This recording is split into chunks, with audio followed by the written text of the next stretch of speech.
Bulletin की।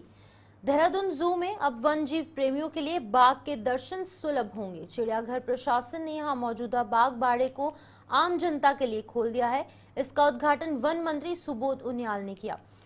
इसमें Corbett से लाए गए 2 बाघों को रखा गया है। पहली बार दून जू में बाघ लाए गए हैं। बता दें कि उनको अलग अलग बाड़ों में रखा गया है। करीब 5 महीने से जू के रेस्क्यू सेंटर में ये बाघ रखे गए थे, लेकिन सेंट्रल जू अथॉरिटी से इसको अब डिस्प्ले करने की परमिशन जो है वो अब मिल चुकी है, जो कि पहले नहीं थी। बता दें कि परमिशन मिलने के बाद इनको जू के बाड़ों में आम लोगों के लिए डिस्प्ले किया गया है।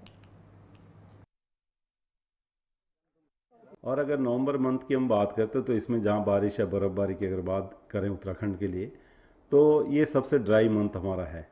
इसका अगर आप नॉर्मल देखेंगे तो 6.4 mm के आसपास है। और इस समय तापमान देखें तो तापमान हमारे करीब करीब सामान्य के आसपास ही चल रहे हैं। 1-8 डिग्री ऊपर नीचे इस तरह का है, बाकी सामान्य के आसपास है।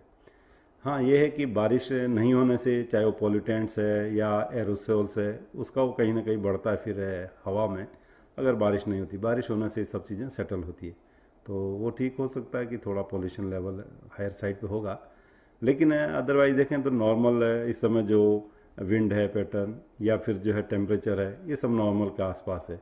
और ऐसे तो फेयर वेदर आपको दिख ही रहा है, धूप अच्छी खिल रही है और कोई फॉग या इस तरह की चीज़ें अभी तक नहीं मिल रही हैं, तो वो चीज़ें ठीक हैं। और बारिश की जहाँ तक बात है तो इस मंथ में सबसे कम होती है ऐसे भी, और अभी 8 से 10 दिन आगे भी देखें तो उसमें भी कोई बारिश की संभावना नहीं है। 1-2 तारीख जब आप दिसंबर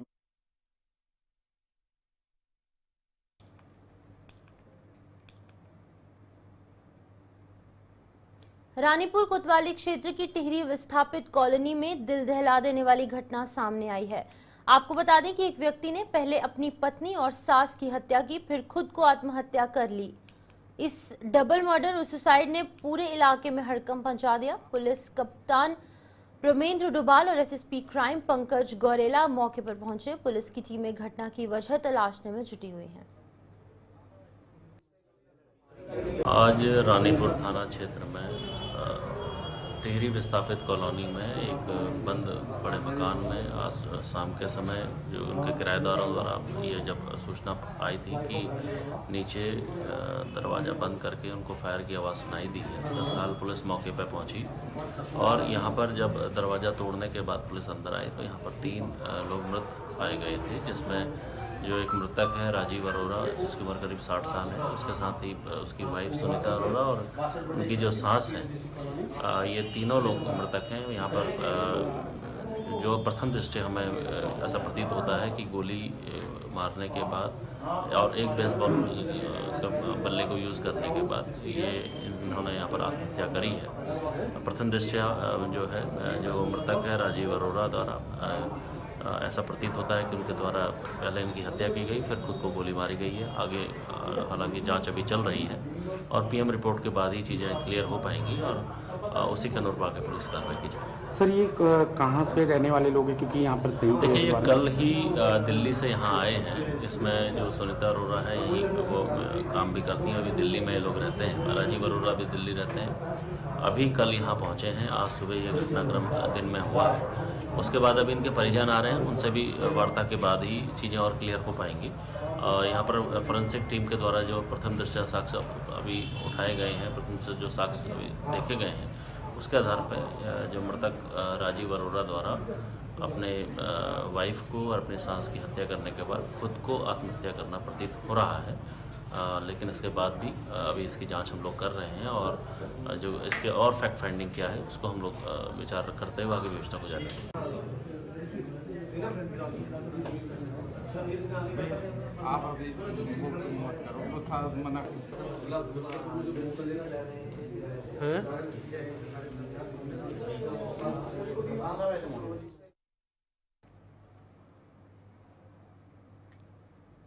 इंद्रमणि भडौनी चौक के निकट हुए दर्दनाक सड़क हादसे का संज्ञान लेकर प्रशासन हरकत में आया है। प्रशासन ने घटना की जांच शुरू कर दी है। पुलिस और लोक निर्माण विभाग की संयुक्त टीम के साथ परिवहन विभाग ने जांच शुरू की है।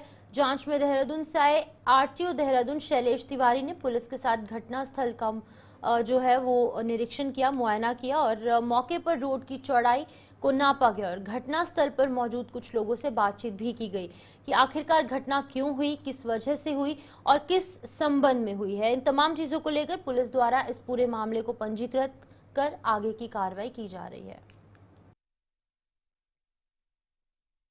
तो वो मेरे को कहने लगे, कह रहे कि मेरा नाम दिलबाग सिंह है जी। तो वो कहने लगे, कह रहे कि गाड़ी किसी ने उसके पीछे पार्क की हुई है। अच्छा। तो हम अपने पार्टी में गए कोठारी जी के यहाँ, बगराम कोठारी जी के यहाँ। जी जी जी। उनके सर्वेंट हैं, हमने उनका बहुत लोहे का काम भी किया। वो अच्छा, फैब्रिकेटर है। अच्छा अच्छा। तो सर क्या हुआ, तो कम से कम 15-20 मिनट हम खड़े रहे। अच्छा। तो हमने अंदर गार्ड जो थे पार्किंग के लिए, हमने उन्हें भेजा कि ऐसे करके हमारी गाड़ी पार्क हुई भी है। अच्छा। और उसके बाद उसके पीछे एक और गाड़ी खड़ी थी किसी की। अच्छा। तो वो गाड़ी हटाने के लिए हमने किसी को भेजा। अच्छा। तो जैसे वो गाड़ी हटाने के लिए कोई बंदा आया, जैसे उसने गाड़ी स्टार्ट करी आगे को लेके जाने लगा, वो पुराना रोड था, एक तो फ्लाईओवर था, फ्लाईओवर के बगल में कोई पुराना रोड था ना। हाँ। तो उससे एकदम से ट्रक आया बहुत हैवी। अच्छा। स्पीड में। अच्छा। तो जैसे वो रोड के बीच में, जैसे आप और हम खड़े हैं इस समय बात कर रहे हैं। हाँ जी। एकदम से 2 बंदों को लेके उड़ गया। उसमें हमारे एक जीजा जी थे। अच्छा, वो वहाँ काम करते थे, क्या करते? नहीं सर, काम नहीं करते थे वहाँ पे। हम वहाँ पे पार्टी में थे। क्या नाम था उनका? गुरजीत सिंह गज्जी। अच्छा, कहाँ से आए थे वो लोग? हम लाल तप्पड़ से आए थे जी, माझी ग्रांट लाल तप्पड़। उनकी उम्र होगी जी 30-32 साल। आपके जीजा थे? हाँ जी, हमारे जीजा जी थे। अच्छा, वो यहाँ पे क्या करने आए थे? हम वहाँ पे पार्टी। रुड़की सिविल लाइन कोतवाली क्षेत्र के सत्ती मोहल्ले में महिला का संदिग्ध परिस्थितियों में शव मिलने से वहां हड़कंप मच गया। मृतक महिला के पति के अनुसार जब वो अपनी दुकान पर था तो उसे घर से फोन आया कि उसकी पत्नी की हालत खराब है। जैसे ही वो घर पहुंचा तो उसने देखा कि उसकी पत्नी के सर से खून आ रहा था और उसने जो आभूषण पहन रखे थे वो भी गायब थे। जिसके बाद कि आनन फानन में उसे अस्पताल ले जाया गया, वहां पर उसे मृत घोषित कर दिया गया। जिसके बाद उन लोगों ने पुलिस को फोन किया। पुलिस में शिकायत जो है वो दर्ज करवाई गई। फिलहाल पुलिस ने पूरे मामले का संज्ञान लेकर आगे की जांच की जा रही है। मेरा नाम घनश्याम है जी। मुझे फोन किया गया, मंडी से आया मैं, यहाँ देखा तो इसके सिर पे चोट लगी। मैंने कहा, मैं घबरा गया। मोहल्ले वाले में रुक का तारा मैंने, यहाँ कोई था नहीं, औरतें आ रही, बेचारी औरतें कहाँ जाती लेके। फिर मैं उठाया, मैं भागा अपने भाई को ले गया बुला के। भाई मेरे साथ आया, भाई ने दोनों ने उठाया तो बाहर ले गए। रिक्शा लाई, रिक्शा नहीं मिल रही थी पहले, वहाँ रिक्शा लाया, रिक्शा बिठाया। कोई कह रहा वहाँ ले जाओ, कोई कह रहा वाले। फिर हम वहाँ ले गए थे हॉस्पिटल इसमें। फिर वहाँ जाके कह रहे तुम्हें कुछ नहीं है। वहाँ जाके देखा, ना कानों में है कुछ, ना पजेब है। अभी घर का पता नहीं कुछ, घर में क्या खंगाला, क्या अन्ना फोन है उसका, फोन भी साफ है। क्यों खुल मैं क्या बताऊँ, मुझे कुछ नहीं लग रहा। अब तो इस टाइम मेरी औरत आ जाए, मैं घर भी उसके नाम कर दूंगा। मेरी औरत दे दो बस, मैं अपनी औरत से बहुत प्यार करता हूँ। आज सुबह लगभग 1:40 पर डीसीआर रुद्रप्रयाग के माध्यम से एसडीआरएफ टीम को सूचना प्राप्त हुई कि चोपतक से आगे ग्राम घिमतोली के पास ग्राम प्रधान खाई में गिर चुका है, जिसमें रेस्क्यू हेतु एसडीआरएफ टीम की आवश्यकता थी।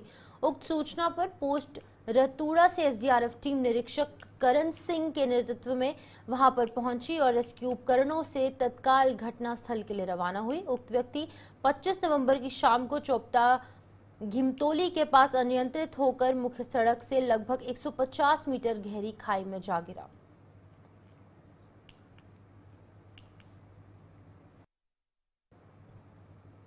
एआरटीओ कार्यालय विकासनगर में पर्याप्त व्यवस्थाओं और जन साधारण की सुविधाओं को लेकर जनसंघर्ष मोर्चा अध्यक्ष और जीएमवीएन के पूर्व उपाध्यक्ष रघुनाथ सिंह नेगी ने एआरटीओ प्रशासन मनीष तिवारी और मोर्चा साथियों के साथ कार्यालय परिसर का भ्रमण कर व्यवस्थाएं परखी। ओवर स्पीडिंग और मोटरसाइकिल चालकों के आतंक से जनता को निजात दिलाने की मांग की यहाँ पर जो बात है वो भी कही गई। नेगी ने कहा कि ओवर स्पीडिंग के चलते कई लोग काल में ग्रस्त हो जाते हैं और चोटिल भी हो जाते हैं। इसके अलावा बाइकर्स द्वारा साइलेंसर के माध्यम से पटाखे फोड़े जाते हैं, जिस कारण हृदय रोग से पीड़ित और अन्य मरीजों और आम जनता को काफ़ी ज़्यादा परेशानियां होती हैं। इसे निजात दिलाने के लिए इनकी बाइकों को सीज किए जाने हेतु पुलिस की मदद लेकर कार्रवाई कठोर करनी चाहिए। इसके अतिरिक्त लाइसेंसिंग प्रक्रिया में आवश्यक रोड़ा अटकाकर आवेदक को परेशान न किया जाने का भी आग्रह उनके द्वारा किया गया। उक्त इसके अतिरिक्त जन साधारण की सुविधा के लिए इंफ्रास्ट्रक्चर डेवलपमेंट करने हेतु को लेकर भी तमाम जो दिशा निर्देश हैं वो जारी किए गए। दुर्भाग्य की बात है कि जिस प्रकार से लोग बहुमत देकर भाजपा की सरकारें बना रही हैं और भाजपा उल्टा आम जन को लूटने में लगी है। सड़क, बिजली, पानी, शिक्षा ये मूलभूत अधिकार हैं व्यक्ति के, और आज ये उसमें एक मूलभूत अधिकार बिजली है जो महत्वपूर्ण है, उसका व्यापारीकरण कर रहे हैं, उसका निजीकरण कर रहे हैं, उसे प्रीपेड मीटर के थ्रू उसको शुरू में चार्ज, जैसे हम मोबाइल करते हैं, जितना करोगे चार्ज उतना जलेगा, और नहीं तो आदमी रहेगा अंधेरे में। नहीं तो कोई गरीब आदमी दिहाड़ी मजदूरी वाला अपने बिल को 1 महीना लेट भी दे देता था, थोड़ा सा कर लेता था, कभी हर समय पैसा नहीं होता दिहाड़ी मजदूरी, लेकिन उसके बच्चे पढ़ रहे हैं, बच्चों को पढ़ने में दिक्कत है, तो आज इन्होंने जो है एक नई पॉलिसी सरकार ले आई है कि प्रीपेड मीटर लगेगा, कि आप पहले पैसे दो और फिर आपके घर में बिजली आएगी।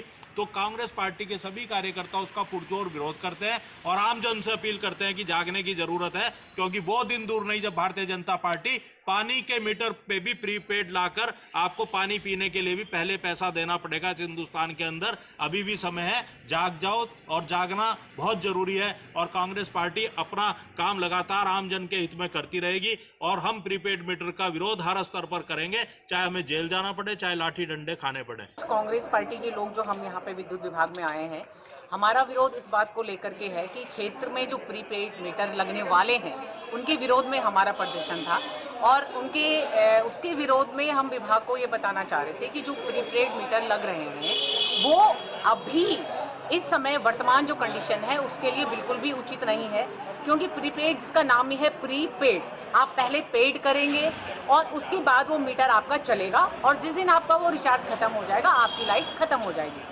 और मैं मतलब विभाग को भी हम इस बात से सचेत करना चाहते हैं, क्योंकि आम जन, अभी जो विकास नगर का जनमानस है, जो एक घर में जहां बुजुर्ग भी रहते हैं, बच्चे भी रहते हैं, महिलाएं भी रहती हैं, अनपढ़ भी हैं, जो किसी ऐप को डाउनलोड नहीं कर सकते, और उस कंडीशन में जब आपका रिचार्ज खत्म हो जाएगा, घर में वो कौन सा व्यक्ति होगा जो उस समय उसको रिचार्ज कर सके? तब आपको पूरा टाइम अंधेरे में रहना पड़ेगा जब तक वो बंदा नहीं आ जाएगा जिसके फोन से आपका वो ऐप डाउनलोड है और जिसे रिचार्ज होना है।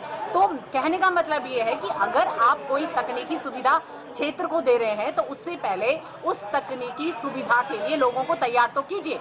लेकिन यहाँ तो सीधे हुक्म चलता है, हुक्म दे दिया और सीधे वो उस काम को आप फॉलो कीजिए, फिर उसका फायदा हो, नुकसान हो, उसमें कुछ गड़बड़ियाँ हो, धांधलियाँ हो, उससे कोई लेना देना ही नहीं है। तो हम इस विरोध के माध्यम से ये जताना चाहते हैं, और विभाग से हमारी ये विनती है कि इस क्षेत्र में प्रीपेड जो मीटर है वो नहीं लगने चाहिए, क्योंकि आम जन अभी तक उसके लिए जागरूक नहीं है। पहले आप लोगों को जागरूक कीजिए, उसको तकनीकी के बारे में समझाइए, उसके बाद ही ऐसा कुछ सोचने का प्रयास कीजिए। अभी फिलहाल ये आम जन के हित में नहीं है। मामला ये है कि प्रीपेड जो मीटर लग रहे हैं उसके विरोध में हमारा ये कांग्रेस पार्टी का प्रदर्शन था।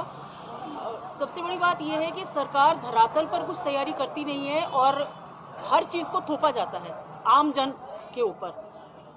आप ये देखिए कि कई घर ऐसे हैं जिनके बच्चे बाहर रह रहे हैं, वो सिर्फ बुजुर्ग 2 व्यक्ति घर में रह रहे हैं। मैं पूछना चाहती हूँ धामी जी से और सरकार से कि वो व्यक्ति क्या उस टेक्नोलॉजी को अपना पाएगा? नहीं अपना पाएगा। मेरे खुद के पिता बुजुर्ग हैं और वो नहीं जानते कि वो फ़ोन कैसे ऑपरेट करना है, कैसे रिचार्ज कराना है। तो सरकार पहले धरातल की स्थिति को देखिए। सामाजिक कारण है, आर्थिक कारण है, पब्लिक गरीब है, कई 2 महीने के बिल कई बार इकट्ठे दिए जाते हैं। ये तो टीवी की तरह हो गया, जैसे टीवी में रिचार्ज आपका खत्म हुआ, प्रोग्राम खत्म हो गया। इसी तरह आप एक मूलभूत सुविधा से लोगों को वंचित करेंगे इस तरह से, और इस तरह से उनके जीवन पर इसका प्रभाव पड़ेगा। सरकार पहले इस बात का सर्वे करे और धरातल पर कोई भी योजना उतारने से पहले देखे कि वो पब्लिक उसके लिए तैयार है या नहीं है। यही हमारा ज्ञापन भी दिया गया आपके द्वारा? हाँ जी, हमने ज्ञापन दिया है। क्या आश्वासन दिया है? हाँ, इन्हीं बिंदुओं को ध्यान में रखते हुए ज्ञापन दिया है कि हमारे क्षेत्र में प्रीपेड मीटर नहीं लगने चाहिए, नहीं लगने देंगे।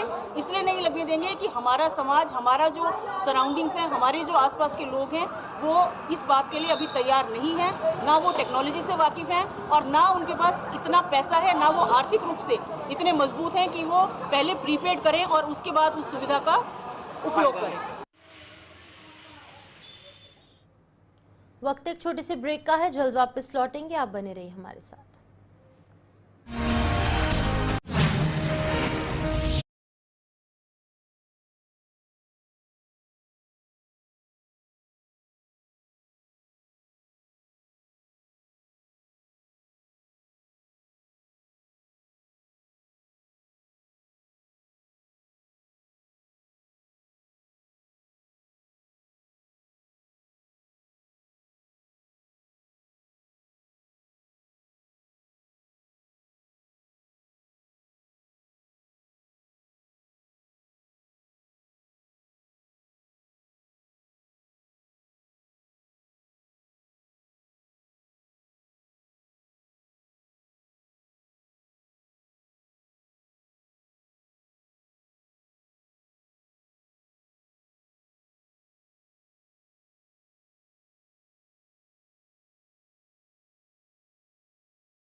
प्रदेश कांग्रेस प्रभारी बनने पर काजी निजामुद्दीन का मंगलौर पहुंचने पर कांग्रेसकर्ताओं ने जोरदार तरीके से स्वागत किया।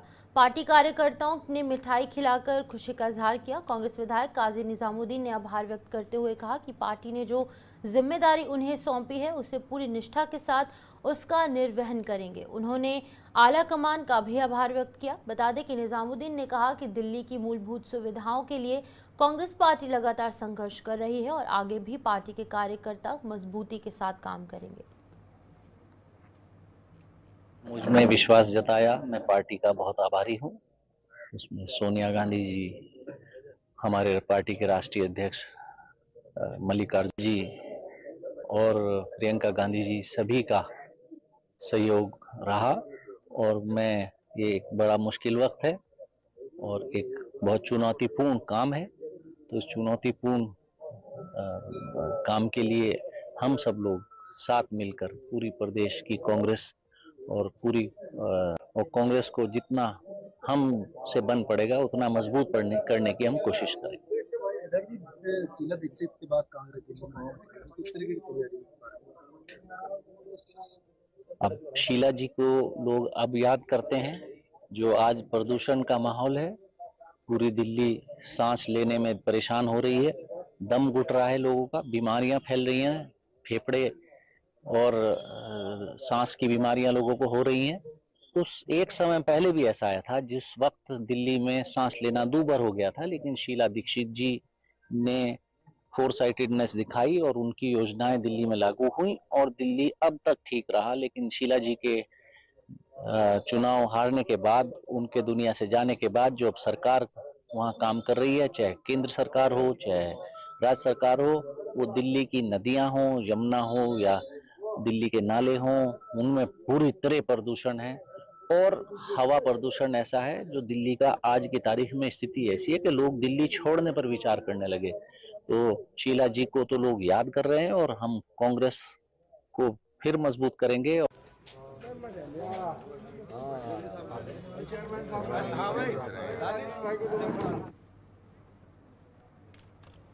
तो चलिए, बुलेटिन में फिलहाल इतना ही। मुझे दीजिए इजाजत और आप बने रहिए गुलिस्तान न्यूज़ के साथ।